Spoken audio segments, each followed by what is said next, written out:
Hello বন্ধুরা, দেখো ছাদে আমার বাগান টমেটোর গাছ। এই টমেটো ধরেছে, দেখো কয়েকটা টমেটোর গাছ লাগানো আছে।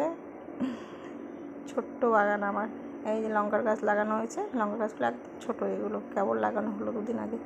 আর এগুলো বড় হয়েছে, ফুল এসেছে, 2 দিন পরে লঙ্কাও হবে। এই যে 3টে লাগানো আছে। তারপরে এখানে একটা লেবু গাছ নতুন লাগানো হলো, লাগাবো করে লাগানো হয়নি, আজকে অনেক দিন পর লাগানো হলো। এটা একটা জবা ফুলের গাছ। আর এই যে এই চারাগুলো একদম ছোট ছিল, একটু বড় হয়েছে। এগুলোতে এখনো ফুল আসেনি, দেরি আছে। এটা স্থলপদ্মের গাছ। আর এইটা দেখো একদম সব ফুলগুলো ফুটে গেছে। আরও অনেক ফুল ছিল, ভিডিও করতে করতে অনেক লেট করে ফেলেছি তোমাদেরকে দেখাতে। এই যে মটরশুঁটি, এটা কুন্দ ফুলের গাছ।